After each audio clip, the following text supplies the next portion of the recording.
자, 우리 마음을 정돈하시고 우리를 부르시는 삼위일체 우리 하나님 앞에 자리에서 일어나셔서 묵도함으로 나아가도록 하겠습니다. 기도하겠습니다.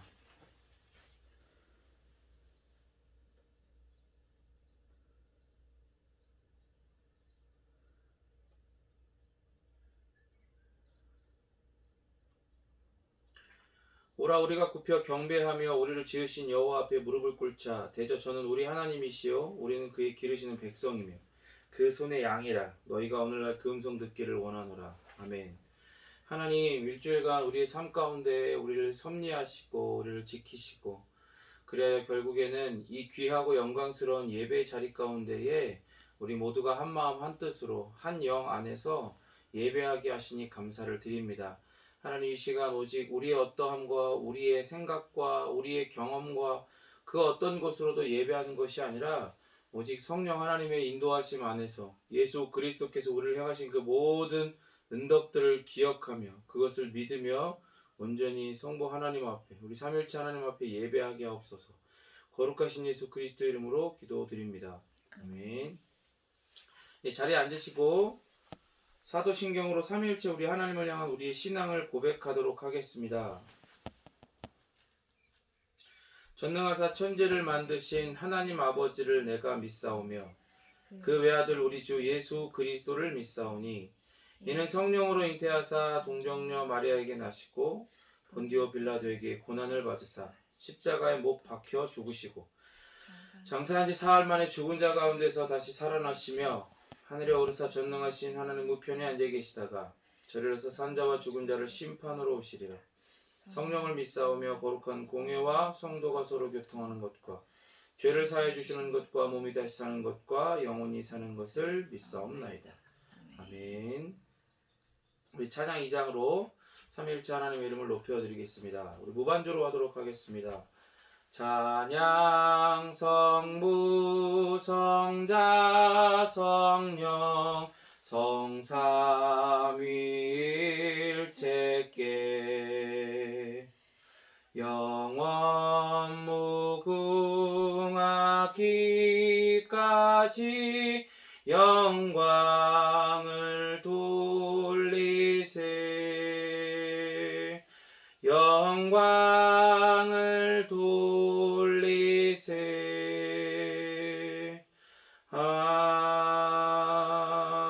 아멘. 십계명 말씀 같이 함께 받들어 읽도록 하겠습니다.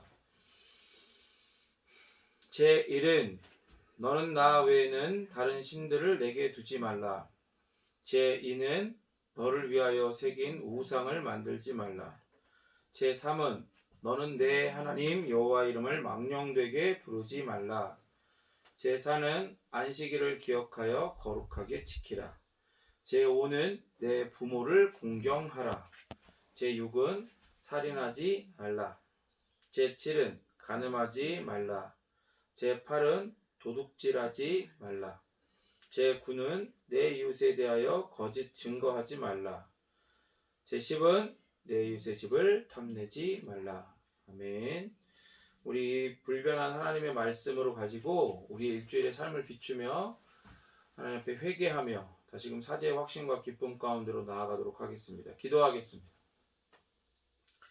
하나님, 일주일간 우리의 삶 가운데에 하나님의 이 거룩한 하나님의 말씀으로 우리의 삶을 재어보시고 우리가 하나님을 사랑했나, 하나님 사랑하지 않았나, 이웃을 사랑했나, 이웃을 사랑하지 않았나 감시하시고 판단하시는데 사용하시는 것이 아니라 하나님의 백성된 자들에게 이 귀하고 불변한 하나님의 거룩한 말씀으로 우리의 생각과 마음과 우리의 삶을 지켜주심을 감사를 드립니다.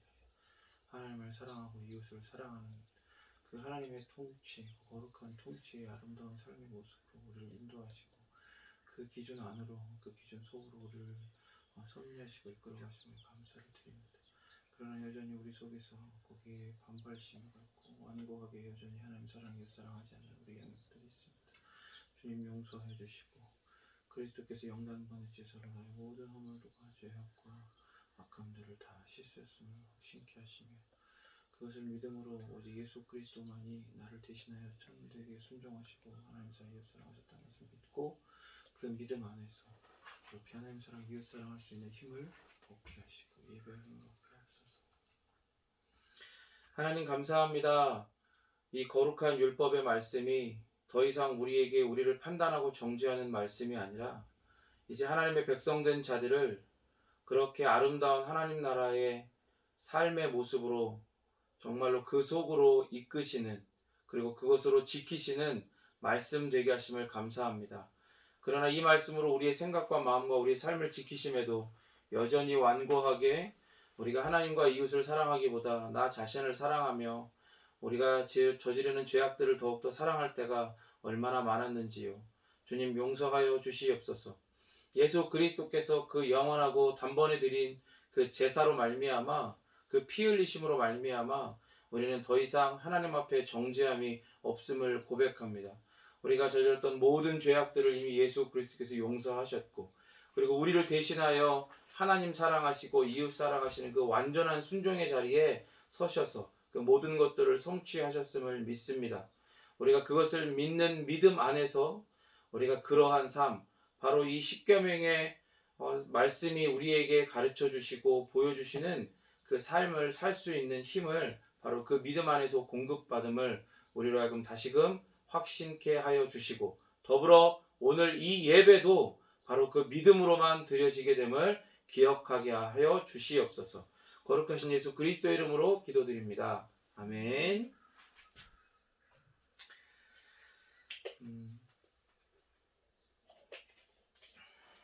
우리 같이 함께 말씀 보겠습니다.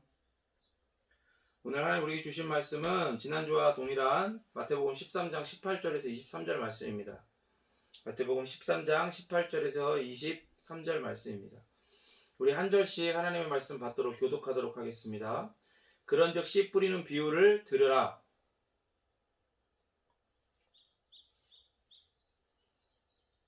이는 곧 길가에 뿌려진 자요. 돌밭에 뿌려졌다는 것은 말씀을 듣고 즉시 기쁨으로 받되 그 속에 뿌리가 없어 잠시 견디다가 말씀으로 말미암아 환난이나 박해가 일어날 때에는 곧 넘어지는 자요. 가시떨기에 뿌려졌다는 것은 말씀을 들으나 세상의 염려와 재물의 유혹에 말씀이 막혀 결실하지 못하는 자요. 좋은 땅에 뿌려졌다는 것은 말씀을 듣고 깨닫는 자니 결실하여 어떤 것은 100배, 어떤 것은 60배, 어떤 것은 30배가 되느니라 하시더라. 아멘. 아멘. 지금 목소리가 잘 들리십니까? 예. 여기 아버님 어머님이 이제 출석하시는 교회를 섭외를 할까 하다가 시간대가 좀 약간 빡빡해서요. 여기 아버지 어머니가 또 그 창고로 쓰시는 컨테이너 안으로 들어와서 예배를 드립니다. 컨테이너 같아요?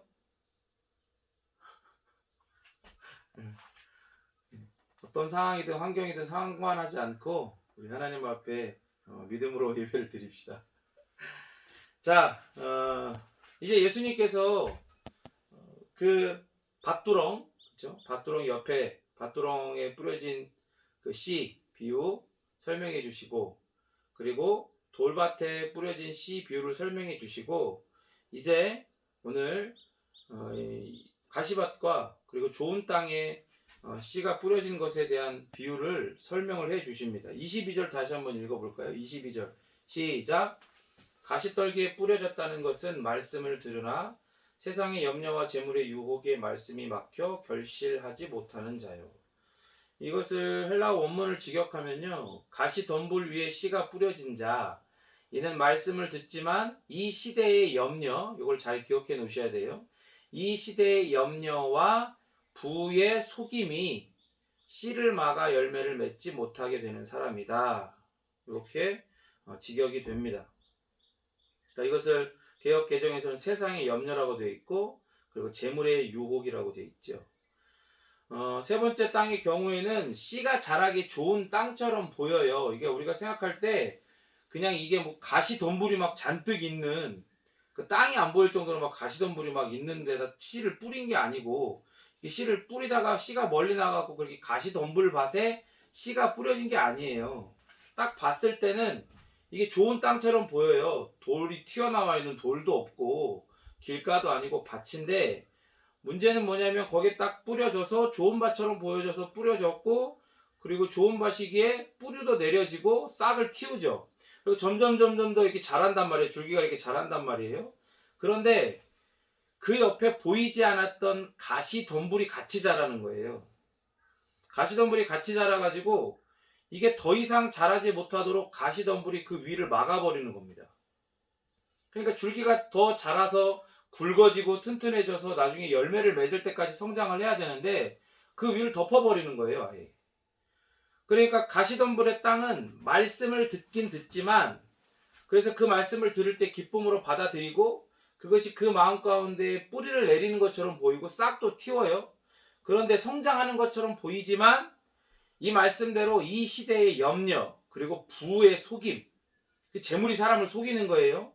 부의 속임이 씨를 막아서 열매를 맺지 못하게 되는 사람을 가리키는 겁니다. 사실 이 시대의 염려가 무엇인지 말 안 해도 잘 알잖아요. 여러분 생각해 보세요. 이 나라, 우리나라건 어디건 간에 지금 전 세계가 코로나 바이러스로 쑥대밭이 되었잖아요. 몇몇 나라, 처음에 초동대처를 잘한 몇몇 나라를 제외하고는 거의 전 세계가 쑥대밭이 되었어요. 인도 같은 경우에는 지금 거의 뭐 영화에서나 일어날 법한 그런 일들이 일어나고 있더라고요. 그런데 그럼에도 불구하고 여러분, 뭐 계속해서 코로나 바이러스 국내 확진자 몇 명이다, 뭐다 사망자 몇 명이다 나오고 코로나 뉴스가 나오지만, 그러나 그럼에도 불구하고 항상 뉴스에서 심도 있게 다뤄지는 건 항상 경제 문제예요.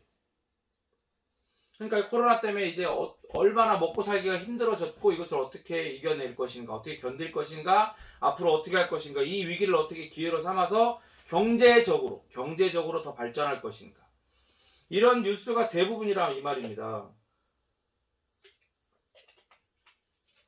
그러니까 이 시대의 염려라고 하는 건 대부분 다 부에 집중돼 있어요. 그죠? 자유시장, 자유경제시장, 뭐 이런 게 뭐 거의 뭐 휩쓸고 있으니까 그런 부분들에 있어서 사람들이 다 염려하고 있는 건 다 부, 물질, 거기에 집중이 되고 있다 이 말입니다. 그래서 얼마나 좋고 많은 소유와 소비를 하고 있는지가, 그게 성공의 기준이 되고 그 사람의 삶의 척도가 되는 거예요. 하지만 성경은 그 어디에서도 소유와 소비가 염려의 대상이라고 말하지 않아요. 이 모든 모습들은 결국 하나님이 받으셔야 하는 영광과 경배를, 또 만몬이라고 하죠. 또 이렇게 부를 숭상하는 것, 그런 만몬에게 돌리고 있음을 드러내고 있는 겁니다. 사실 우상은 우리가 잘 아는 것처럼 있지도 않아요. 존재하지 않는 거란 말이에요. 오직 신은 여호와 한 분뿐이시죠. 신은 없어요. 하나님 외에는. 우상은 가짜예요. 사람이 만들어낸 거거든요. 자신의 욕망을 투영하는 도구일 뿐입니다. 신이 아니에요.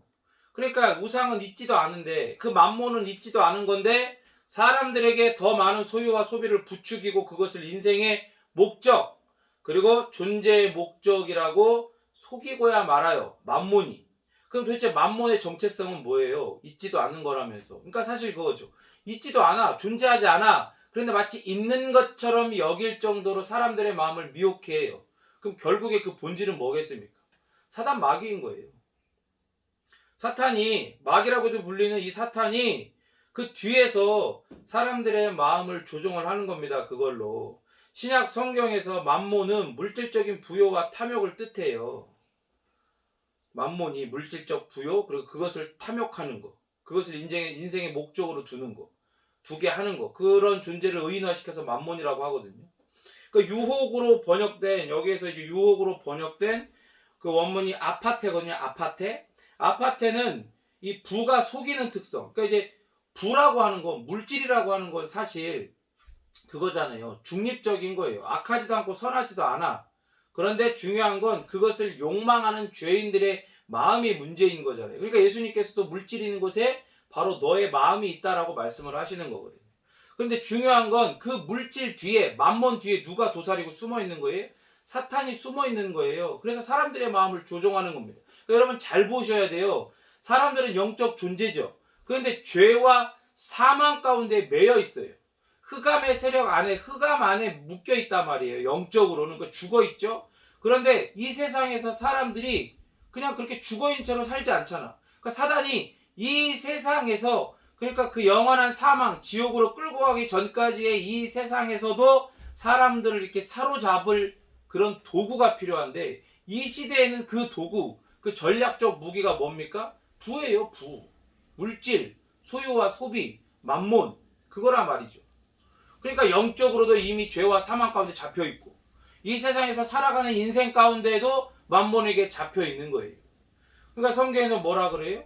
그런 이 시대의 염려, 부에 대한 염려에 잡혀 있는 자의 마음의 상태가 바로 가시밭과 같다라고 말씀하는 겁니다. 예수님께서. 그러니까 유혹으로 번역된 아파테는 그 부의 속이는 특성을 고려할 때에 속임, 속이다 이런 걸로 번역하는 편이 더 나아요. 그래서 이 용어 아파테는 신약에서 주로 윤리적인 교훈을 전달할 목적으로 사용이 됩니다. 한번 말씀이 많지만 읽어볼까요? 마가복음 4장 19절 시작. 세상의 염려와 재물의 유혹과 결실하지 못하게 되는 자요. 그렇죠? 재물의 유혹과라고 되어 있어요.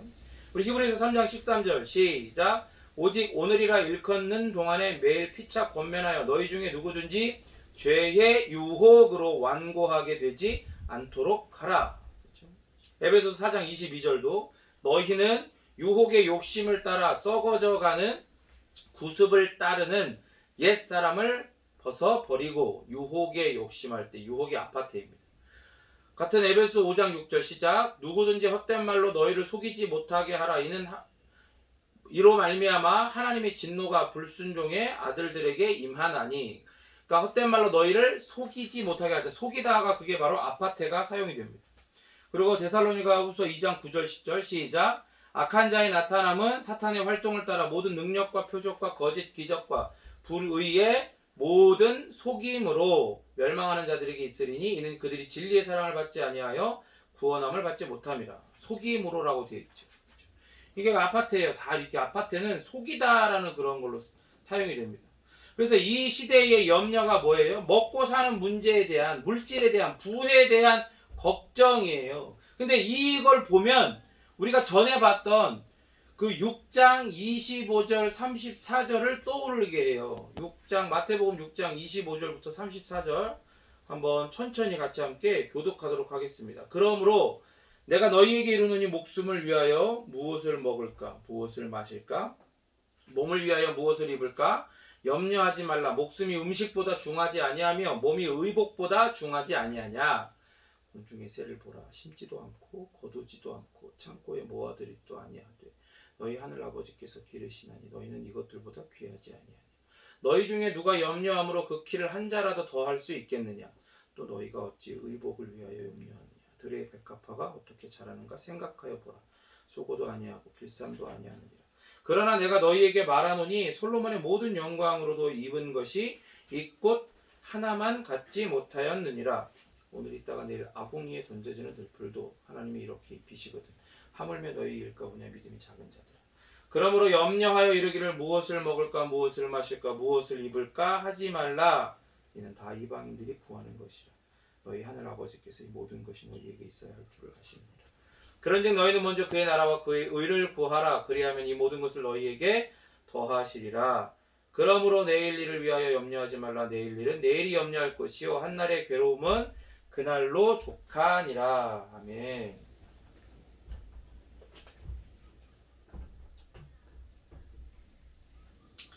그러니까 여러분, 해 아래 새 것이 없다고 부에 대한 염려, 물질에 대한 염려, 이것이 세상의 염려의 주를 이루어요. 이게 옛날부터 있었던 거예요. 근데 지금 요즘 시대, 이렇게 만몬이 득세하는 요즘의 시대, 이런 자유주의 시장 경제 체제에서는 그것이 더 노골적이죠. 노골적이에요. 더 대놓고 그런단 말이에요. 그게 문제가 그런 겁니다. 그러니까 부라고 하는 건, 만몬이라고 하는 건 하나님의 자리에 앉아가지고 사람들에게 현재와 그리고 미래, 현재와 미래의 안전을 보장해 줄 수 있다고 확신을 줘요. 하지만 결국 뭐예요? 우리가 지금 보고 있는 단어 아파트의 속임수다 이 말입니다. 잠언 11장 28절 읽어볼까요? 시작. 자기의 재물을 의지하는 자는 패망하려니와 의인은 푸른 잎사귀 같아서 번성하리라.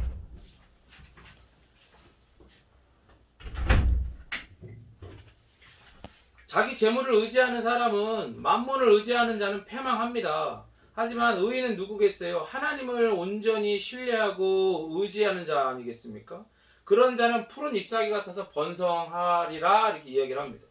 잠언 23장 4절 5절 읽겠습니다. 시작. 부자 되기에 애쓰지 말고 내 사사로운 지혜를 버릴지어다. 네가 어찌 허무한 것에 주목하겠느냐. 정령이 재물은 스스로 날개를 내어 하늘을 나는 독수리처럼 날아가리라. 다시 한번요. 부자 되기에 애쓰지 말고 너의 사사로운 지혜를 버릴지어다. 네가 어찌 허무한 것에 주목하겠느냐. 정령이 재물은 스스로 날개를 내어 하늘을 나는 독수리처럼 날아가리라. 아멘. 여러분 말씀을 들으십시오. 하나님께서 그거 허무한 거다라고 말씀하시면 그건 허무한 거예요. 전에 얘기했죠. 헤벨. 아침에 이 이스라엘 근동지방에는 기온차 때문에 새벽에 이슬이 내려요. 그러면 그 이슬이 맺혀지게 될 때 아침 해가 뜨면 그것이 기온차로 인해서 증발해 버린단 말이에요. 그걸 뭐라 그러냐면 헤벨이라고 해요. 한숨 같다. 이렇게 한숨 쉬는 거 있잖아요. 하고 공중 사라져 버리잖아요. 아침 이슬같이 사라지는 거. 그걸 허무한 것, 헤벨이라고 한단 말이에요. 뭐가 허무한 거예요? 부가 허무한 거예요. 물질이 하나님 보시기에 허무한 것이고 부자가 되는 것이 하나님 보시기에 허무한 거다 이 말이에요. 그러니까 부자가 되기 애쓰는 거. 그런 일들이 허무한 일이다 이 말입니다. 그러면서 뭐라고 하십니까? 재물이 어떻게 된다고요? 재물이라고 하는 건 스스로 날개를 내어서 하늘을 날아가는 독수리처럼 날아가 버리는 거예요. 그러니까 허무한 거다 이 말입니다. 여러분 제발 말씀을 잘 들으십시오. 하나님께서 그렇다라고 하시면 그냥 그런 겁니다. 어떤 의의와 반론을 우리가 우리의 사사로운 지혜로 제기할 수 있을지라도 그것을 뒤집을 수는 없어요. 왜? 우리는 창조주가 아니거든요. 그분의 무한한 지혜에 다다를 수가 없거든요.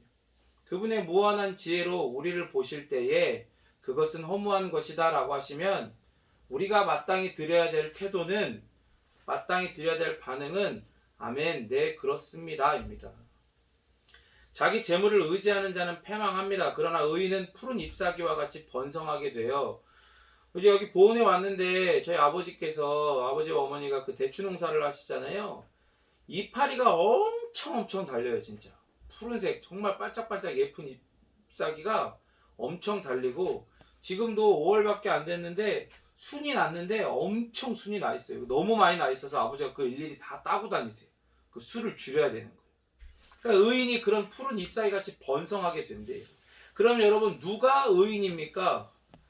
예수님을 온전히 믿는 믿음으로 의롭다는 하나님의 선언을 듣고 그 하나님께서 살게 하시는 하나님 나라의 가치와 아름다운 삶을 사는 자가 의인입니다. 다시 한번 누가 의인이라고요? 예수님을 온전히 믿는 믿음으로 의롭다는 하나님의 선언을 듣는 것, 그리고 그 선언을 듣고 그 하나님께서 살게 하시는 하나님 나라의 가치와 아름다운 삶을 사는 자가 바로 의인이다 이 말입니다. 전에도 제가 자주 얘기하죠. 부자 될 수 있어요. 네? 부자 될 수 있습니다. 그런데 부자가 되려고 애쓰지 말라 이 말입니다. 성경에서 말씀했잖아요. 지금 부자가 되려고 애쓰지 말라고. 말씀을 따라서 성부와 성자와 성령 삼위일체 우리 하나님을 알아가는 것, 거기에 애를 써야 되는 거예요. 여러분 이게 목사니까 저런 얘기하지라고 생각하시면 안 됩니다. 우리가 같이 말씀 받잖아요. 우리가 하나님 앞에 변명하지 못하는 거예요. 하나님께서 말씀하셨어요. 부자가 되려고 애를 쓰지 말아라고. 뭐를 애를 써야 되는 거예요? 하나님을 알아가는 거에 애를 써야죠. 우리는 부자가 되라고 영원한 사망 가운데서 부름을 받아 영원한 생명의 자리로 옮겨진 게 아니기 때문에 그래요. 우리가 이 땅에서 부자 되라고. 여러분 생각해보세요. 제가 자주 하는 비유지만 지금은 먹을 게 많으니까 개들이 그런 적이 별로 없어요. 근데 옛날에 먹을 것이 없을 때는 개들이 먹을 게 없잖아요. 그러면 양분이 부족하니까, 영양분이 부족하니까 지가 쌓은 똥도 먹어요. 그러니까 무슨 개라 그래? 그런 개를 똥개라 그러잖아. 자기 똥도 먹는 개도 돈은 안 물어간다 이 말이에요. 그런데 그런 돈에 목숨 걸고 살라고, 부자 되기 위해 살라고 하늘을 나는 독수리처럼 스스로 날개를 내어서 날아가 버리는 돈, 그 허무한 것, 해벨 같고 한숨 같고 아침 이슬 같은 것을 위해서 살아가라고 예수님께서 이 땅에 나시고 사시고 고통 당하시고 죽임 당하시고 다시 사시고 승천하시고 다시 오시겠다 약속하신 것이 아니라 이 말입니다. 하나님께서 약속하신 것을 보세요. 하나님께서 그리스도를 통하여 우리에게 약속하시고 성령 하나님을 통해서 보증하신 것을 생각해 보십시오. 그 어느 것 하나 물질과 같이 허무한 것이 있습니까? 이 세상에서 끝나면, 이 세상의 삶이 끝나면 공수래 공수거라고 빈손으로 왔다 빈손으로 가는데, 하나님이 약속하시고 보증하신 것은 이 세상에서 뿐만이 아니라 이 이후의 영원한 삶 가운데서 계속해서 이어지는 것들, 영원한 가치를 가진 것들만 우리에게 약속하시고 보증하시잖아요. 그 어느 것 하나 물질과 관계가 있냐고요. 물질로 살 수가 있냐 이 말입니다. 아니, 물질보다 가치가 없는 것이 있어요? 그러면 여러분 답 나왔잖아요. 그렇죠? 뭘 위해서 애를 쓰면서 살아가야 돼요? 그러니까 이런 게 있다는 걸 모른다고 한다면, 영원한 가치, 불변한 가치, 무한한 가치가 있다고 하는 걸 모른다고 한다면 부자가 되기 애쓰고 뭐가 되기 애써야겠죠. 그런데 그것과는 비교가 안 되는 영원하고 불변하고 무한하며 거룩한 가치가 있다는 걸 안다면 무엇을 위해 애를 쓰는 인생이 되어야겠냐고요. 여러분 생각해 보세요. 이 시대의 사람들은요, 지금 우리는 어떤 것에 가치를 매기는 일에 굉장히 익숙해요. 딱 보면 야 저거 한 20억 정도 하겠다. 저 건물 딱 지어진 거 보니까 10억 정도 하겠네. 이런 식이란 말이에요. 심지어 어떤 성도들은, 전에 이제 조광선 전사님이 송도의 어떤 교회에서 사역을 할 때 이것들이 아주 그냥 정신이 나간 것들이야. 성도들이 딱 앉아가지고 그거 힘 좀 꽤나 쓴다고 하는 성도가 뒤에 앉아갖고 전사님 옆에서 이랬대요. 저 성도 뒤통수 가르치면서 저 성도는 50억, 저 성도는 100억, 저 성도는 30억 이러더래. 뭐 하나 그랬더니 저 사람들이 갖고 있는 재산이라고. 그 성도가 성도를 보라면서 그러고 있어. 그것들이 성도냐고. 저건 얼마, 저건 얼마, 저건 얼마. 그런데 여러분 진짜 이상한 게 뭔지 아십니까? 그것을 돈으로 그 가치를 매기는 데는 굉장히 익숙한데, 이 시대가 그 어떤 것의 그 진짜 가치를 정말 알고 발견하고 그것을 알기 위해 애를 쓰는 사람은 별로 없어요.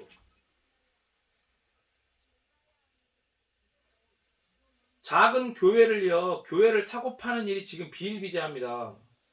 여러분들은 이제 여러분들이 그 접할 수 있는 세계가 아니니까 잘 모를 수 있겠지만, 원래 있던 목사가 성도 수가 몇 명이니까 얼마를 받고 다른 목사에게 교회를 팔아요. 그러니까 정확히는 뭘 파는 거예요? 담임 목사 자리를 파는 거야. 그러니까 성직 매매, 직분 매매라고 할 수 있겠죠. 그런데 이런 작자들이 교회를 파는 자나 사는 자 모두 그거를 가치를 매겨가지고 얼마에 팔 거 아니에요. 성도 수가 몇 명에 n분의 해갖고 이제 이 몇 명에다 곱하기 몇십만 원, 몇백만 원 하겠죠. 시설물 하고 뭐 할 거 아니에요.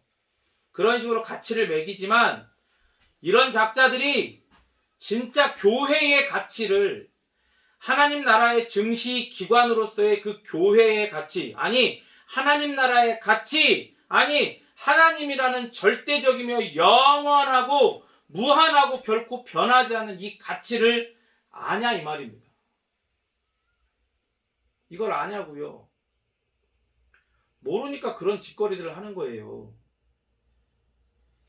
가치를 매기면서 그 가치가 이건 20억짜리야 그러면 그건 그냥 20억짜리가 되는 거예요. 사람들이 인정을 하는 거예요. 서로 세상에서. 그러면 그게 절대적이 되는 거예요. 자기들에게는. 그런데 여러분 보세요. 가치를 매기고 그 가치가 절대적이라고 속이는 거예요. 누가? 만몬이. 그 뒤에 사단이 속이는 겁니다.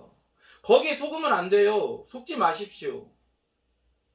여러분의 마음밭에 그 가시덤불에 속지 말라 이 말입니다. 여러분 가시덤불이라고 하는 건 밭에 결코 필요한 요소가 아니에요. 필요한 요소가 아니야. 결국 가시덤불로 인해 가지고 여러분에게 말씀의 씨를 뿌리시고 그에 합당한 열매를 요구하시는 하나님의 그 정당한 요구에 결국 어떻게 답하게 돼 있어요? 그 가시덤불 있는 자들은 불순종으로 답하는 거예요. 그렇게 될 수밖에 없어요. 가시덤불은 절대로 우리에게 여러분에게 하나님 나라의 가치를 가르쳐 주지 않아요. 가르쳐 줄 수 없어요. 오히려 물질로 가치를 매기는 법만 알게 할 뿐이다 이 말입니다. 생각해 보십시오. 시장에서 야채나 고기를 파는 것처럼 예를 들어 좀 경망스러운 표현이지만 이해하고 들으십시오. 그렇게 시장에서 야채 고기 파는 것처럼 하나님의 은혜를 저울에 달아가지고 일천번제 헌금, 감사 헌금, 무슨 헌금 어치, 이거는 무슨 헌금 어치입니다. 이 정도 하면 이만큼 은혜를 받습니다. 이런 식으로 하면서 판다고 생각을 하면 얼마나 이상해요. 자기들만 몰라.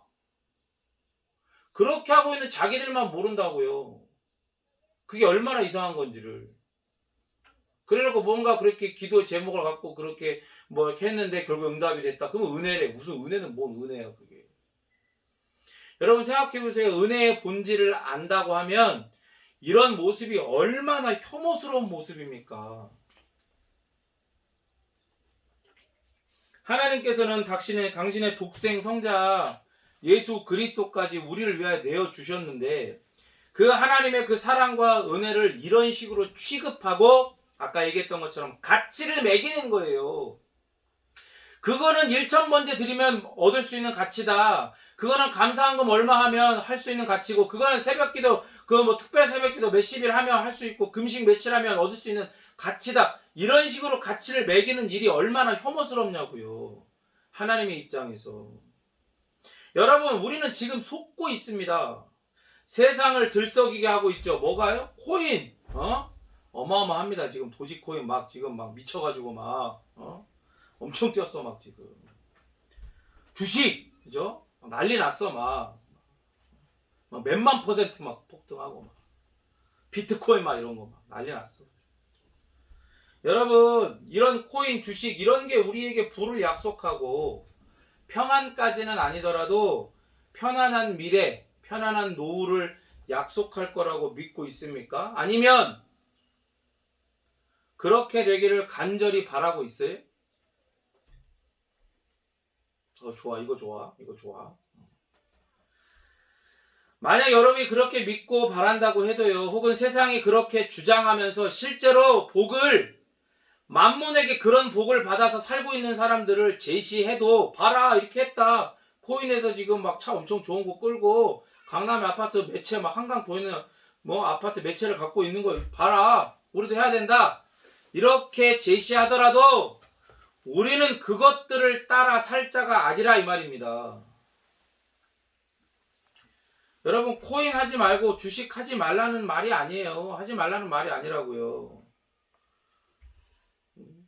여러분이 여러분 돈 가지고 뭘 하든 너 목사가 힘이 있어? 말씀 피드백 하자고 해도 순종하지도 않는데 목사가 무슨 힘이 있어서 코인을 하라 마라 얘기를 하겠어요. 주식을 하라 마라 얘기를 하겠어. 영권이 있어가지고 목사 말에 불순종하면 지금 피드백 하라고 그랬는데 피드백 안 하니까 그러면 팔다리 하나씩 부러지고 그래야 되는데 그럴 일이 없잖아. 영권이 없어 내가. 그런 목사가 아니잖아. 그러니까 무슨 말을 하겠어. 그런데 여러분 한 가지는 분명히 말을 해야겠습니다. 목사가 명권이 있건 없건 간에 목사라고 한다면, 설교자라고 한다면 하나님께서 하라고 하신 말씀을 선포해야 되지 않겠어요? 여러분 잘 들으십시오. 부는요 절대로 여러분의 지금 현재도 그리고 미래도 보장해 주지 못합니다. 이렇게 얘기하는 사람들이 있어요. 알지, 아는데 그래도 돈이 있어야 사람답게 살 수 있다. 그래도 돈이 있어야 그리스도인들이 이 세상에 살면서 비굴해지지 않는다. 그래도 돈이 있어야 사람들에게 인정받는다. 돈이 있어야.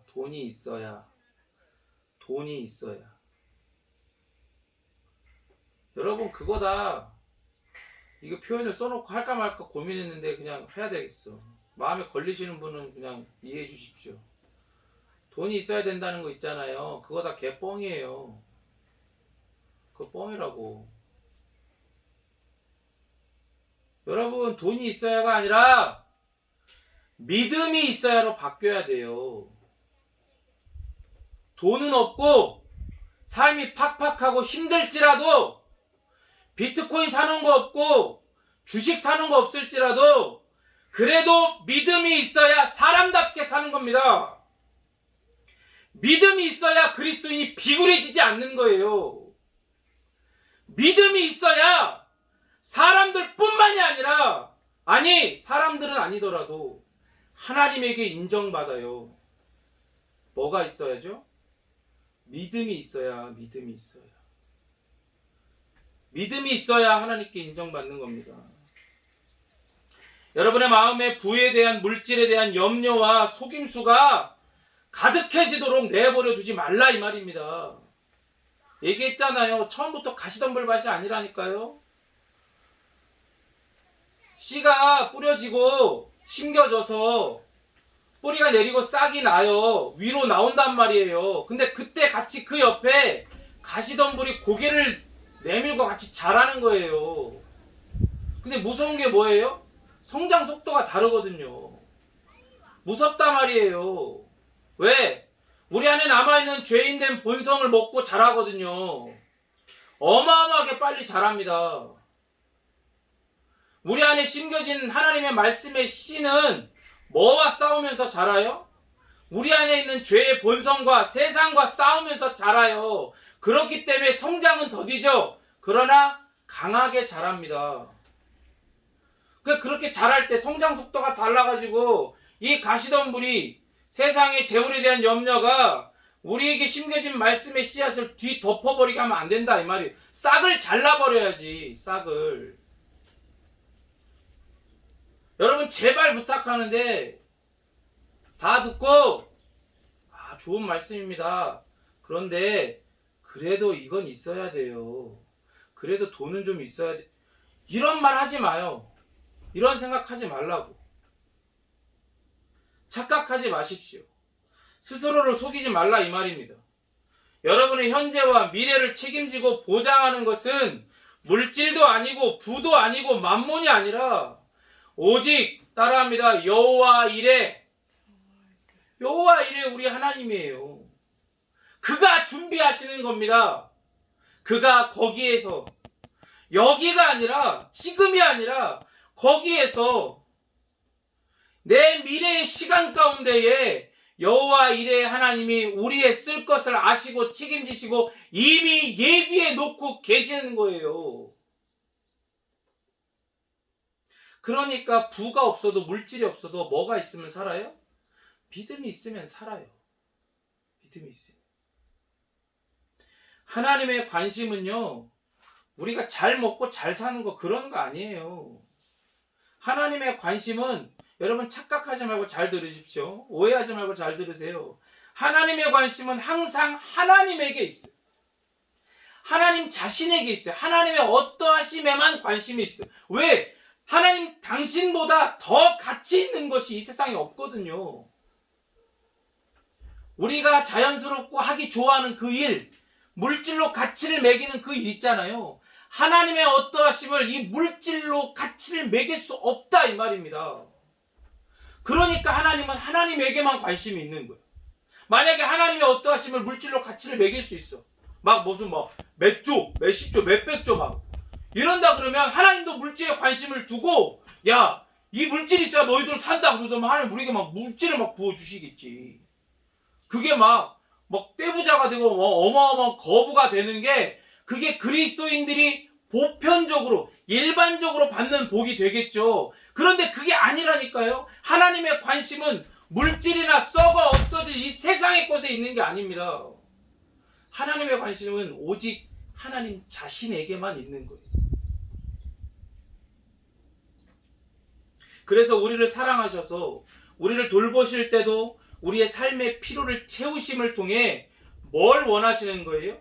하나님의 어떠하심을 그렇게 드러내셔서 맞습니다 하나님, 우리가 바라는 게 바로 이겁니다. 우리의 먹고 살 필요가 아니라 이 필요를 채우시는 하나님의 이 은혜, 아니 하나님 당신 그 자체입니다. 그게 우리의 바라는 바입니다. 이런 고백을 하도록 우리를 돌보시고 사랑하시는 거예요. 그래서 우리의 필요가 우리의 삶의 목적이 아니라 오직 여호와 우리 하나님만이 우리 삶의 유일하며 영원한 목적이라는 걸 깨닫게 하시고 훈련해 가시는 겁니다.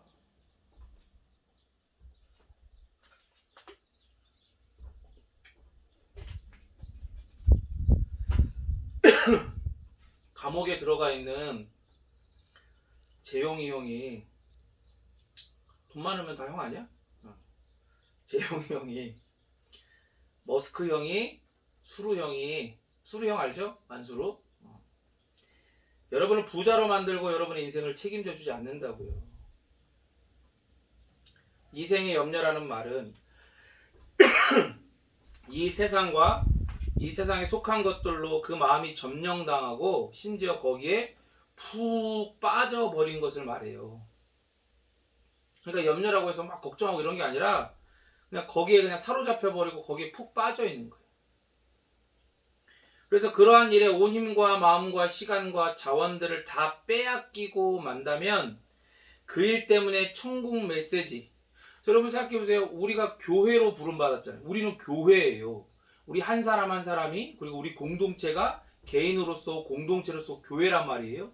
그런데 우리는 교회이기 때문에 천국의 메시지란 말이에요. 우리 자체가 하나님 나라의 증시기관, 하나님 나라를 증거하고 보여주는 메시지라고요.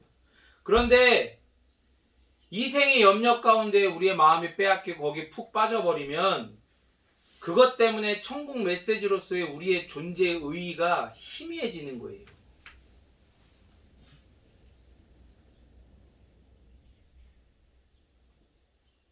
너는 누구냐라고 물으실 때 하나님이, 하나님 저는 이 땅에서의 하나님 나라를 증거하고 보여주는 교회로서 살아가는 존재입니다. 천국의 메시지입니다. 이렇게 말을 못하는 거다 이 말입니다. 이런 상태의 마음은 천국 말씀을 생각할 힘도 마음도 시간도 자원도 다 이생의 염려, 물질과 소유와 소비에 다 빼앗겨 버렸기 때문에, 거기에 다 써버렸기 때문에 그렇게 천국 말씀에 대해서 생각할 힘, 마음, 시간, 자원도 없는 거예요. 더 이상. 그런데 이런 일이 재물에 대해서, 세상의 염려가 재물에 대해서 가장 많이 생긴다고 예수님 지금 말씀하시는 겁니다. 우리가 잘 아는 것처럼 재물은 사람을 도취하게 하는, 사람을 막 취하게 하고 거기에 푹 빠지게 하는 힘이 있어요. 재물이.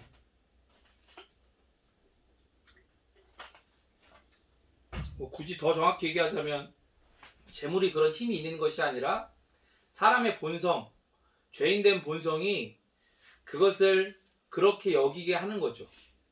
거기 푹 빠진단 말이에요. 왜? 돈은 곧 권력이 되거든. 자신의 안위를 보장하는 수단이 된다고 생각을 하거든요. 그러니까 자기가 자기의 인생의 이 영역 안에서는 이 돈이 있으면 자기가 하나님처럼 굴 수 있다라고 생각을 하는 거예요. 그러니까 거기에 빠지고 도취되는 겁니다. 아까 예배 드릴 때 우리 하윤이 하민이 어린이 예배 드릴 때 하민이가 여러분 돈이 좋아요 하나님 좋아요? 나는 돈이 좋아요 이러더라고. 그래서 다시 물어봐도 저는 돈이 정말 좋아요. 장난을 치는 건지 모르겠지만 그렇게 얘기하더라고요. 벌써 도취되는 거야. 애들도 도취되는 거야. 왜? 돈이 있으면 자기가 사 먹고 싶은 젤리며 슬라임이며 뭐든 막 살 수 있거든. 애들이 막 그러더라고. 장난감 엄청 사고 싶대. 막 슬라임 사고 싶대. 아니 하윤이는 아직 좀 머리가 컸다고 슬라임이 아니라 슬라임 카페를 사고 싶대. 돈이 생기면. 무서워요. 도취하게 하는 힘이 있어. 그러니까 재물은 사람을 그것이야말로 재물이야말로 삶의 그리고 행복의 원천이라는 망상에 빠지게 해요. 그래서 그걸로 사람을 그러한 망상으로 사람을 좌지우지하는 겁니다. 우리 하윤이 하민이는 벌써 장난감 가게와 슬라임 카페에 지금 상상의 나래를 펼쳐가고 있는 거지. 빠지게 하는 거야. 이러한 망상에 빠지던 혹은 이리저리 휘둘리던지 간에 어떤 쪽이든지 천국 말씀은 그 사람의 마음밭에서 결코 결실을 맺지 못하는 거예요. 그 씨앗이. 그동안 천국 말씀으로 어떤 영향을 받았든지 하나님 말씀을 정말 사랑하고 하나님의 은혜를 받고 나 여기까지 왔습니다. 하나님의 말씀 너무 사랑하고 하나님 사랑하고 저를 구원하시고 인도해주신 하나님 감사해요 사랑해요 하고 하나님 나라가 어떤 거 배우고 뭐 얻었지 간에 그 전에 뭐 어땠던지 간에 이런 상태가 돼버리잖아요. 그러면 거기에는 성숙한 열매가 맺어질 수가 없는 거예요. 뿌리 내리고 싹을 틔우고 이렇게 막 줄기가 점점 굵어지면서 자랐다 할지라도 갑자기 그 옆에 있던 같이 자라던 가시덤불을 다 없애버리지 않고 이게 덮어버리는 순간 더 이상 거기는 열매를 맺을 정도로 클 수 없게 되어버리는 겁니다. 이런 마음과 삶은 세상의 것들로 가득 차 버려요. 순식간에 점령당한다 이 말입니다. 마태복음 13장 23절 읽겠습니다. 시작. 좋은 땅에 뿌려졌다는 것은 말씀을 듣고 깨닫는 자니 결실하여 어떤 것은 100배 어떤 것은 60배 어떤 것은 30배가 되느니라 하시더라. 마태복음을 보면 열매를 맺는 것 그리고 깨닫는 것 이 두 개가 항상 세트로 나와요. 다시 열매 맺는 것 깨닫는 것 이게 세트로 나온다고요. 그 깨닫는 것이라고 번역된 이 헬라어는 쉬니엠이에요. 쉬니엠이 이게 근데 깨닫는 것보다는 이해하다, 생각해갖고 이해하다라는 뜻에 더 가깝거든요. 그래서 이 쉬니엠이라는 이 이해하다라는 이 단어는 이 마태복음 12장까지는 단 한 번도 나오지 않았어요. 그 전에는. 그런데 갑자기 13장에서 6번이나 등장해요. 그래서 천국장에 이게 13장의 핵심 용어가 되죠. 그러니까 13장 천국장의 주제는 이해 혹은 깨달음이라고 생각해도 무방하다 이 말입니다. 그러니까 진정으로 이해했다면 진정으로 깨달았다면 열매는 맺어져요. 이해는 이 지적 영역에서만 일어나는 일이 아니에요. 그러니까 지적 영역에서 일어나는 일이지만 지적 영역에서만 일어나는 일이 아니다 이 말입니다. 성경 전체에서요. 성경 전체에서 아는 것, 이해하는 것, 깨닫는 것 이런 것들은 그냥 지적 영역이 아니라 그 사람의 전인적 영역에서 일어나는 일로 여겨요. 그 사람의 육신과 영혼 그 전인에서 일어나는 일로 여긴다고요. 성경은. 그러니까 지성을 사용해갖고 말씀을 듣고 그걸 생각하잖아요. 근데 그게 마음과 의지의 영역 전인격적으로 그것들이 같이 공명을 합니다. 같이 움직여요. 그래서 이 공명이 열매 맺는 삶과 정체성으로 같이 쭉 연결이 되는 거예요. 그러니까 이렇게 볼 때 제자들의 정체성은 예수님의 가르침을 통해서 지금 이해하고 깨닫는 곳으로 세워진다는 걸 보여주는 거죠. 그러니까 제자들이 하나님이 주시는 그 성령께서 도우셔서 그 마음으로 예수님께 다른 무리들과 다르게 제자로 부름 받았으니까 특별히 제자들이 주시는 마음으로 예수님 그 비유의 뜻을 가르쳐 주세요라고 요청을 하잖아요. 예수님 그 비유의 뜻을 가르쳐 주시죠. 그래서 그것을 통해 이해하고 깨닫는단 말이에요. 물론 이제 또 다른 문제가 또 계속 있지만 어쨌든 그걸 보여주는 거예요. 지금 이런 과정들을 보여주는 거다 이 말입니다. 그러니까 사람들이 착각하는 게 뭐냐면 뭐 아는 거, 깨닫는 거, 이해하는 거, 믿는 거 이걸 통틀어 가지고 이런 것과 행하는 거 이게 다른 영역으로 알아요. 사람들이. 이게 착각이에요. 본문에서도 있잖아요. 문자적으로만 보면 행위가 곧 열매로 표현되니까 행위가 그래서 이해하는 것, 행하는 것이 다른 것처럼 보여요. 그런데 이게 논리적인 구분이라는 걸 이해해야 돼요. 그게 무슨 말이냐면 씨가 뿌려지죠. 근데 그 씨에서 싹이 나요. 줄기가 뻗어져요. 그리고 가지가 뻗어 나가고 잎사귀가 무성해지고 결국 열매를 맺잖아요. 근데 그게 다 다른 거에서 일어나는 일이 아니라 그 맨 처음 뿌려졌던 그 씨라는 한 개체에서 일어나는 일이잖아요. 그러니까 이해하는 것, 뭐 깨닫는 거라고 하건 아는 것이라고 하건 믿는 것이라고 하건 간에 이 모든 것과 결국에 열매 맺어 행하는 것, 이 모든 게 결국 뭐예요? 한 개체에서, 우리라고 하는 한 개체에서 일어나는 일이잖아요. 하나님께서 우리라고 하는 한 개체에게 행하시는 일이라 이 말입니다. 그러니까 성경은 이렇게 아는 것 그리고 행하는 것을 하나로 보는 거예요. 그러니까 우리의 이해를 돕기 위해서 논리적으로 구분한다는 걸 알아야 되는 거죠. 그러니까 우리가 잘 아는 것처럼 예수님께서 우리를 구원하시는 복음의 핵심은 뭐예요? 예수님의 순종인데 예수님의 순종은 하나죠. 예수님이 하신 순종이란 말이에요. 자신의 전 삶과 인생을 통해서, 심지어 그 죽으심을 통해서. 그런데 우리가 그것을 논리적으로 구분을 하잖아요. 예수님의 능동적 순종이라 그래서 그분의 삶으로 하나님 사랑, 이웃 사랑하라고 하신 하나님의 율법을 완전하게 순종하신 것. 그리고 또 하나, 마지막에 예수님이 십자가에서 죽으심으로 말미암아 대속하신, 우리를 구원하시기 위하여, 우리의 죄를 대속하시기 위하여 십자가에서 죽으신 것을 수동적 순종이라고 하잖아요. 근데 그 두 가지 순종이 다 누구에게 있어요? 예수님이 하신 순종이란 말이에요. 그러니까 논리적으로 구분을 하는 거예요. 능동적이다, 수동적이다. 거기에 또 우리에게 가르쳐준 유익이 있기 때문에. 그런 것처럼 아는 것과 행하는 것을 성경은 하나로 본다고요. 그러니까 진짜 알았다, 진짜 깨달았다, 진짜 믿게 되었다라고 하는 건 결국 뭐를 불러일으켜요? 행함이라고 하는 열매를 불러일으키는 거예요. 그런 의미에서 여러분 지금 로마서 필사하고 계실 텐데 로마서 필사하면서 야고보서도 한번 읽어보세요. 야고보서가 이런 걸 베이스로 깔잖아요. 행함과 아는 것이, 믿는 것이 같은 것이다라는 걸 깔고 읽으면 야고보서가 보여요. 그런데 아까 얘기했던 것처럼 이거 두 개가 다른 거다라고 오해하고 보면 갑자기 믿음으로 구원받는다고 해놓고 의롭다 칭함받는다 해놓고 갑자기 행함이 없으면 죽은 믿음이네 어쩌네 무슨 행함이 전혀 다른 것처럼 야고보에서 말하는 것처럼 보이죠. 근데 그게 아니다 이 말입니다. 사실 행함과 믿음은 그걸 바꿔 써도 대체어로 써도 그게 해석이 돼야 되는 거예요. 자, 그런데 문제가 좋은 땅에 뿌려진 씨에서 맺히는 열매의 양이 갑자기 다르다고 나오죠. 100배, 60배, 30배. 근데 중요한 건 뭐냐면 초점이 지금 앞에서부터 계속 예수님께서 말씀하신 이 논지의 초점이 열매의 양에 있는 게 아니에요. 그냥 그것을 부수적으로 언급을 하신 거지 예수님이 계속해서 말씀하신 논지의 초점은 뭐냐면 좋은 땅의 결실의 양이 다르다는 게 먼저가 아니라 세 종류의 땅, 그 앞에 세 종류의 땅과 이 좋은 땅을 비교하는 거에 초점이 있는 거예요. 그거를 이해를 해야 돼요. 그래서 결실의 양에, 이 양에 지나치게 집중하게 되면 예수님께서 왜 이 비유를 하셨나 그 의도를 놓치게 되죠. 그래서 무슨 말씀을 전하게 돼요? 야 30배, 100, 360배, 100배 이런 복 받고 싶으면 그만큼 열심히 해야 되는 거, 그만큼 순종하고 그만큼 헌신해야 되는 거다. 제자는 30배, 60배 부끄러운 거야. 100배 돼야지.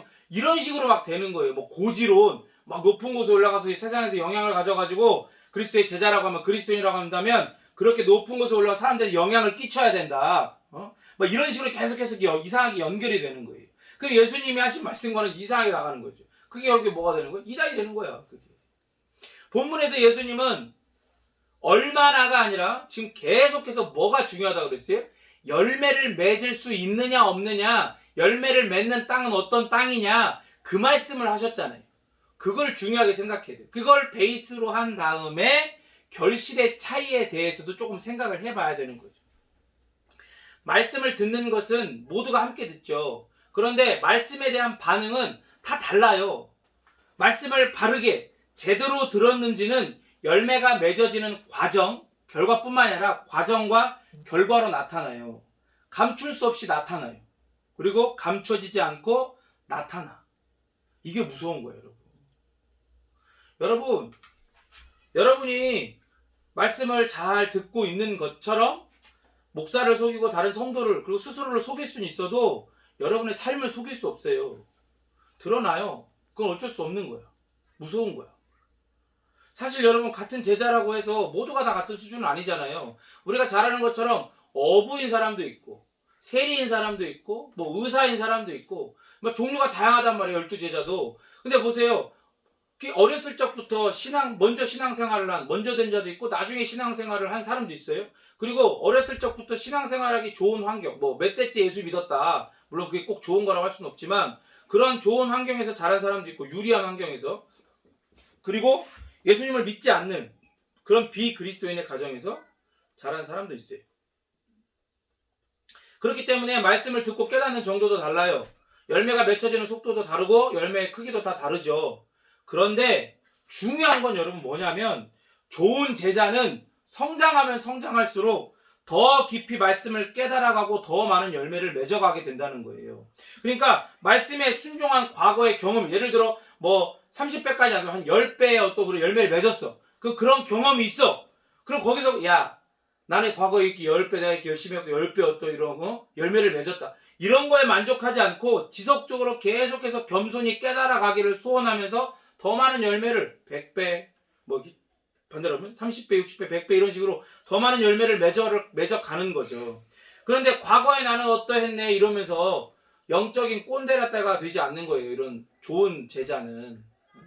과거에 나는 이러는 순간, 과거에 내가 어쨌네 저쨌네 이러는 순간, 과거의 경험이, 그 은혜의 열매를 맺게 하셨던 경험이 이제 은혜가 아니라 지금 이 사람에게는 자기 공로가 되어버렸다는 반증이 되는 거예요. 뭐가? 야, 나 때는 말이야 이렇게 하는 순간. 현재는 더 이상 말씀 앞에 바른 태도, 바른 반응, 바른 이해, 바른 순종이 일어나지 않고 있다는 것을 보여주는 거예요.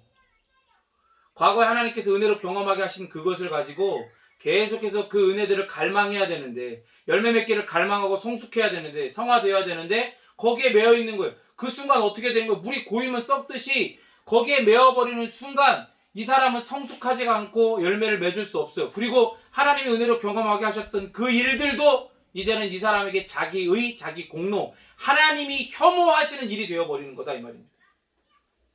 그렇기에 제자는요, 자기가 지금 어떤 태도로 말씀을 듣고 있는지 먼저 점검해야 돼요. 그리고 상황과 환경에 상관없이 말씀에 순종함으로써 열매 맺는 삶을 살아가고 그러한 삶을 사모해야 합니다.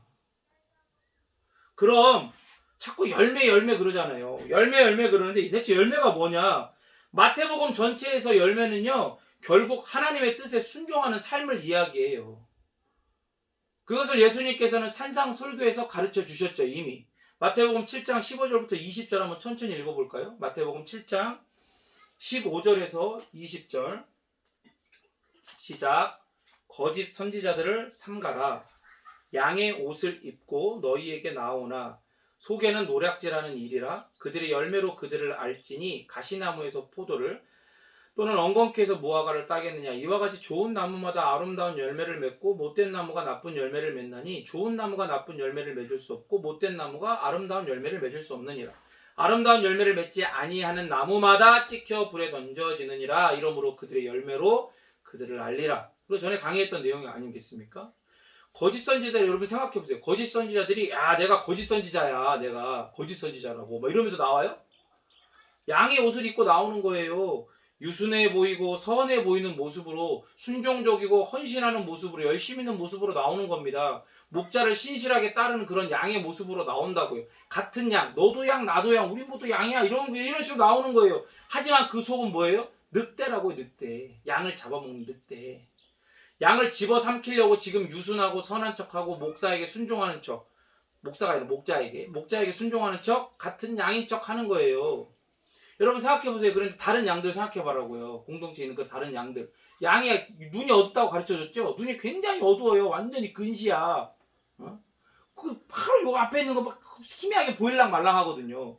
그런데 원래 눈이 어두운데 더구나 이렇게 속이면서 접근하는 거짓 선지자들을 그렇게 어두운 눈으로 어떻게 분별을 해? 그걸 가르쳐 주잖아요. 그 사람도 이게 겉모습 보고 이렇게 보고서 하는 게 아니라 그 사람들이 하나님의 뜻에 순종하는 삶을 사는가 아니면 불순종하는 삶을 사는가, 그 삶의 열매로 그걸 분별하라고 가르쳐 주시는 거예요. 하나님의 뜻은 그럼 뭐예요? 그러면 열매는 하나님의 뜻에 순종하는 거라는데, 그럼 하나님의 뜻이 뭔데? 그 윤리적인 건가? 십계명 잘 지키는 건가? 여러분 보세요. 경중은 있지만 이번 주에 이렇게 로마서 그 필사를 하면서 그 해미자매가 물어보더라고요. 경중은 있어요. 죄인들에게도 경중은 있어요. 죄에도 경중이 있어. 무거운 죄가 있고 가벼운 죄가 있죠. 그런데 중요한 건 뭐냐면 죄인들은 누구 하나 자기 의와 공로로 하나님께 이를 수 없다는 거죠. 그러니까 그 속에서도 심각한 죄를 저지른 사람이 있고 가벼운 죄를 저지른 사람이 있어. 그런데 중요한 건 뭐예요? 도찐 개찐이다 이 말이에요. 돌을 던지거나 윷놀이 하는데 돌을 하거나 개를 하거나 상대방을 이길 수 없다 이 말이에요. 원하는 바에 목적하는 바를 이룰 수 없어요. 도건 개건 똑같다 이 말이에요. 하나님을 알 수 없는 죄인들에게 창세 전에 이 세상을 창조하시기 전부터 계획하신 은혜의 계획, 그 구원의 계획을 심지어 인간이 타락한 그 자리에서 선포를 하세요. 창세기 3장 15절에. 그리고 이 은혜의 계획, 구원의 계획을 선지자들을 통해서 또 왕들의 통치를 통해서 제사장들의 제사를 통해서 끊임없이 계속해서 알려주시잖아요. 그리고 드디어 그 계획의 주인공이신 예수님께서 메시아로 이 땅에 오셨어요. 우리의 선지자, 우리의 왕, 우리의 대제사장으로. 그런데 여러분 보세요. 당신께서 구원의 놀라운 목적인 하나님 나라를 가지고 오시고 그 나라를 선포하시고 그 나라를 증거하고 보여주고 경험시켜주고 심지어 당신이 하나님 사랑, 이웃 사랑하라고 하신 그 말씀에 완전하게 순종하셨단 말이에요. 이제 하나님의 뜻이 뭔지 대충 감이 잡힙니까? 내 힘, 내 자아, 내 자원으로는 하나님께 이르겠다는 생각 따위는 일찌감치 포기하고 오직 예수님만, 예수님께서 가져오시고 시작하신 하나님 나라만 사모하며 순종하며 살아가는 삶, 이게 바로 하나님의 우리를 향하신 뜻인 거예요. 그게 하나님의 뜻이라고요. 그러니까 우리의 가치관이, 세계관이, 그 패러다임이 하나님 나라 가치관, 하나님 나라 세계관, 하나님 나라라고 하는 패러다임으로 완전히 뒤집어져 버리는 거예요. 그렇게 거기에 적응이 되어져 가는 거고 거기에 순응되어져 가는 거고 순종으로 반응하게 되어지는 것이 점점 더 일상이 되어지는 거예요. 여러분 생각해 보세요. 코로나 처음에 막 터져가지고 막 사례 죽네 막 이러고 막 퍼지나 안 퍼지나 이럴 때 마스크 막 그렇게 막 몇백 장씩 막 사는 사람도 미쳤다 저거 뭐 하는 짓이냐 저걸 왜 사? 막 이랬잖아요 사람들. 근데 나중에 어때요? 돈을 주고도 못 사는 거야 아마. 그리고 그 마스크를 쓰고 다니는 일이 이게 우리의 일상이 아니었잖아요. 그러니까 너무 어색한 거예요. 근데 지금은 마스크를 안 쓰면 이상해. 마스크를 안 쓰고 누가 오면 막 이상해. 그런 것처럼 그 하나님 나라 가치관과 세계관과 패러다임으로 완전히 뒤집어져 버리고 그 가치를 따라 사는 일상이 우리에게 진짜 자연스러운 일상으로 점점 더 바뀌어지게 되는 거. 거기에 적응되어져 가는 거. 그래서 삼위일체 우리 하나님만이 그 이름에 합당한 인정과 존중과 영광을 우리를 통하여 받으시는 것. 그리고 그러한 나라, 그러한 통치, 다스림, 지배가 날로 우리 안으로나 밖으로 팽창되고 확장되는 것. 그게 바로 우리를 향하신 하나님의 뜻이다 이 말입니다. 이 하나님의 뜻이라는 열매를 맺는 게 바로 제자예요. 하나님 나라의 백성인 우리의 정체성이다 이 말입니다. 그런데 이 열매를 맺는 길은 오직 예수님의 메시아 되심, 그리고 그가 그의 나라를 가지고 오셨다. 그리고 그 나라 앞에 예수님의 메시아 되심과 그가 가지고 오신 나라 앞에 어떤 반응을 하느냐. 필요 없다, 관심 없다, 적대하고 무시하고 이렇게 하느냐, 완고하게 하느냐, 아니면 간절히 기다렸습니다. 제게 깨닫게 해주셔서 감사합니다. 저를 구원해 주세요. 그 나라의 백성이 되게 해주세요. 믿음을 들여서 반응하느냐. 이 두 개로 나뉜다 이 말이에요. 거기에 달린 거예요. 그걸 지금 11장, 12장에서 계속 말씀하셨잖아. 두 무리의 반응을 계속해서. 그러고서 이제 13장에 딱 들어온 거예요.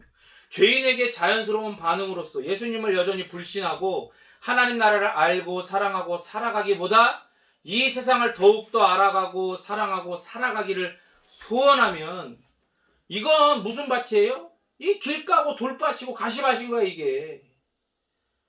열매를 기대할 수 없는 마음인 거예요 이게.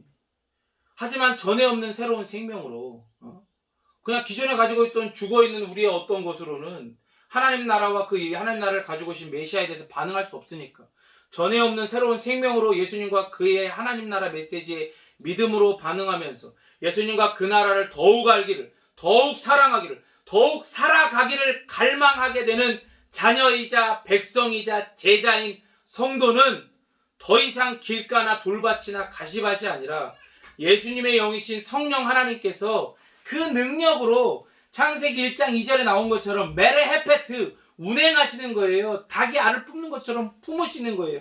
그래서 어떻게 하시는 거예요? 기경하시는 거예요, 밭을. 우리 마음에 얼마나 그렇게 무관심한 길가 같은 무관심과 돌과 같은 완악함과 완고함과 그리고 가시밭 같은 그런 세상의 부에 대한 욕망이나 이런 염려가 가득합니까? 그런데 성령 하나님이 우리를 메레 헤페트 하시는 거 새로운 생명을 주셔가지고 운행하셔서 우리를 막 갈아엎으시는 거야. 막 갈아엎으셔 막. 그래서 결국에는 열매를 맺게 하고야 마시는 좋은 땅, 좋은 마음밭이 되게 하신다고요. 하나님이 보시고 당신이 지으신 모든 것이 당신의 계획대로 성부께서 계획하신 그 계획대로 성자와 성령 하나님의 운행하심을 통해 그 세상이 드러나니까 토부 좋다고 하셨잖아. 그것처럼 우리의 인생이, 우리의 삶이, 우리의 마음밭이 그렇게 하나님 보시기에 토부하게 된다 이 말입니다.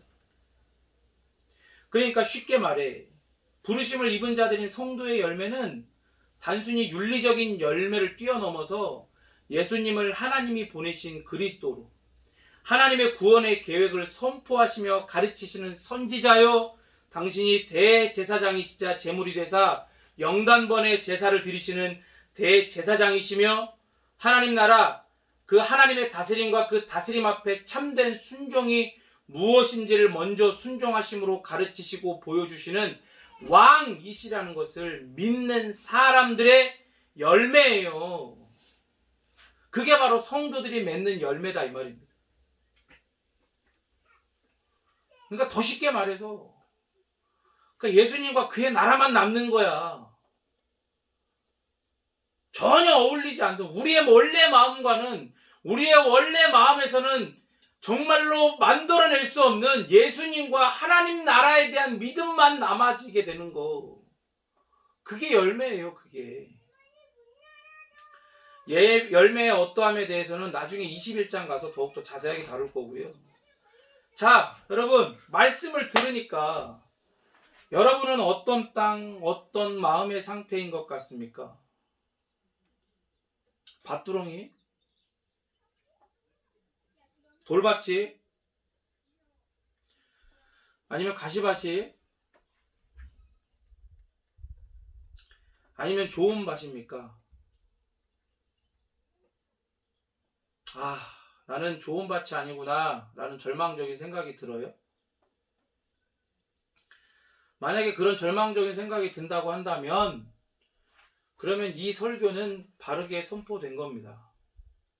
우리의 상태에 대해서 우리 스스로가 절망하며 포기하게 만드는 게 그게 바로 성령 하나님께서 설교자를 통해 말씀으로 행하시는 일이니까 그래요. 성령 하나님은 은혜 그 자체이시죠. 우리를 절망의 나락으로 밀어 넣어버리세요. 그런데 그것으로 끝이 아니라 그 속에서 요나를 그 풍랑이 있는 바닷가운데로 던져버리시고 거대한 물고기가 그 요나를 삼켜버리고 그 심의 깊은 곳으로 끌고 들어가는 그 절망의 나락으로 밀어버리는 것으로 끝나는 게 아니라 그 속에서 그 마음을 기경하셔가지고 하나님 앞에 하나님만을 의지하고 의뢰하고 의탁하고 의존하는 믿음으로 회개하게 하고 그리고 그 하나님만을 바라게 하고 우리로 소망 되신 예수님만을 붙들고 일어나게 하는 거예요.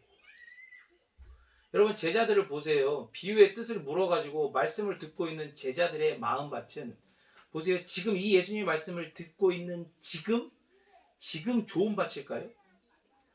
행위가 열매라 그랬잖아요. 그러면 제자들의 이후의 행적들을 보면 그들의 행위들을 보면 이들이 결코 열매를 맺은 게 아니라는 걸 알 수 있어요. 다 예수님 욕하고 도망갔는데 무슨 열매를 맺어. 그런데 여러분 사도행전을 읽어보세요. 이들의 삶에 어떤 열매가 맺어지게 되는가.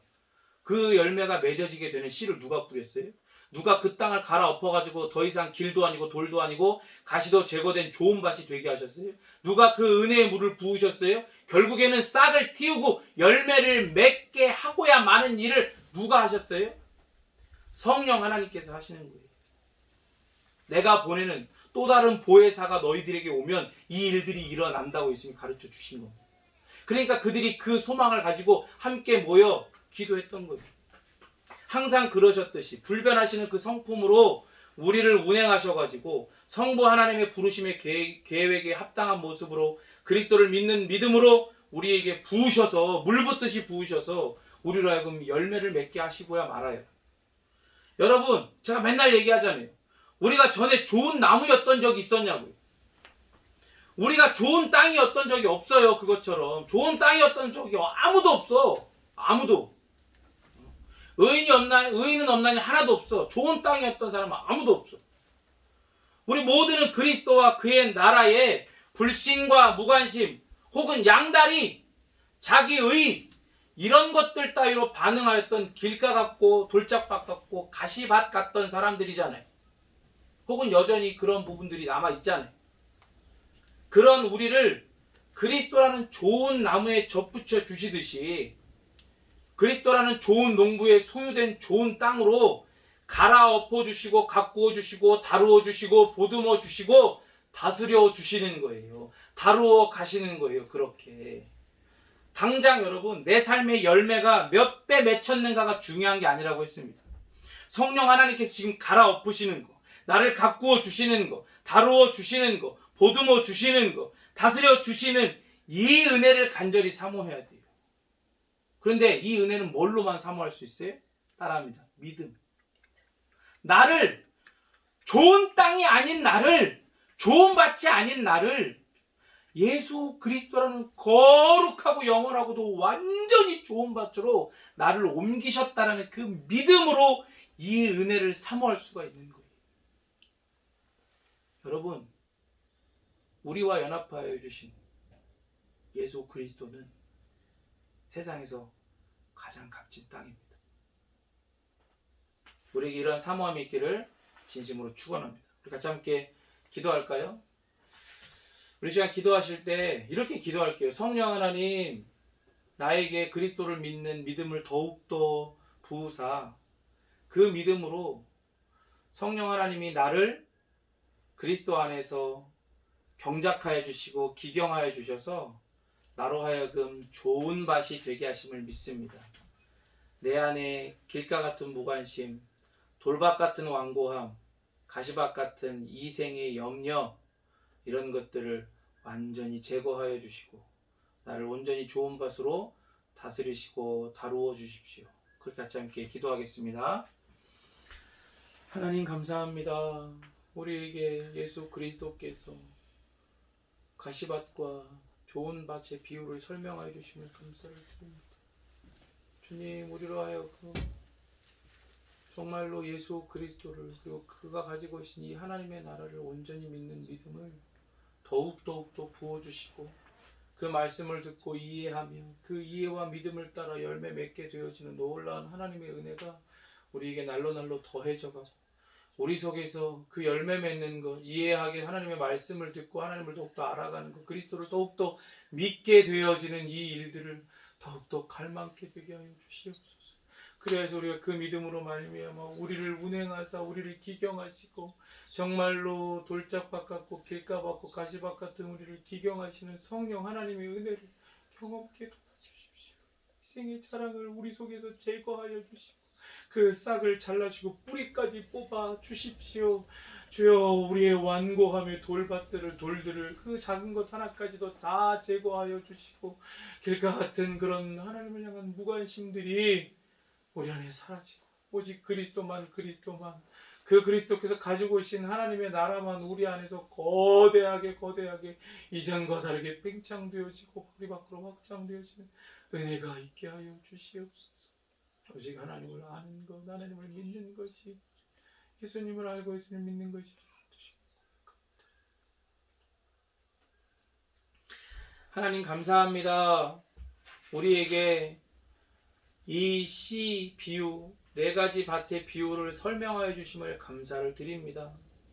오직 우리에게 그리스도를 바르게 알고 믿는 믿음을 더하여 주사, 더하여 주사, 더하여 주사, 우리로 하여금 정말로 성령 하나님께서 우리의 마음밭을 기경하사 그런 무관심 같은 그런 길가, 또 돌짝 같은 우리의 완고함, 그리고 가시밭 같은 우리의 이생에 대한 염려, 이 모든 것들을 온전히 제거하시고 뿌리까지 뽑아주시고 정말로 흔적도 없이 사라지게 하사 오직 우리로 하여금 날로 더욱더 그리스도만 더욱더 사랑하며 그의 나라만 더욱더 사모하고 그 나라의 아름다운 그 삶의 가치를 따라 살아가게 되어진 놀라운 열매를 30배, 60배, 100배 맺어가도록 주님 우리에게 은혜 베풀어 주시옵소서. 주시옵소서. 드려진 헌상을 위해서 더불어 기도합니다. 주님, 이 헌상이 정말 우리에게 모든 것을 더하여 주신 하나님에 대한 우리의 믿음의 표현임을 고백하오니 주여 이 물질 받으시고 이 물질들이 사용되어지는 모든 곳마다 하나님의 나라가 더욱더 확장되어지는 은혜가 있게 하여 주시고 물질에 대해서 연연하지 않고 걱정하지 아니하도록 우리에게 물질이 아닌 믿음을 더하여 주시고 우리가 쓸 것, 우리의 필요한 모든 것들 여호와 이레 하나님이 채우신다는 것을 우리의 삶을 통하여 또한 공동체를 통하여 경험케 하여 주시옵소서. 거룩하신 예수 그리스도 이름으로 기도드립니다. 아멘. 네, 자리에서 일어나셔서 모든 예배 순서를 축도함으로 마치도록 하겠습니다. 기도하겠습니다. 지금은 우리를 죄에서 구원하여 주신 예수님의 은혜와 하나님 아버지의 그 극진하신 사랑하심과 성령 하나님의 내주교통 역사하심의 은혜가 참으로 그리스도를 믿는 믿음 안에서 성령 하나님의 운행하심과 기경하심을 따라 날이 갈수록 좋은 밭 옥토밭이 되어져 정말 하나님 기뻐하시는 열매를 맺기를 소원하는 우리 베이직교회 모든 성도들 머리 위에 우리가 기도하고 있는 개인과 공동체들 머리 위에 이 나라와 이 민족과 이 민족의 교회들 위에 이제로부터 영원토록 함께 계실지어다. 아멘.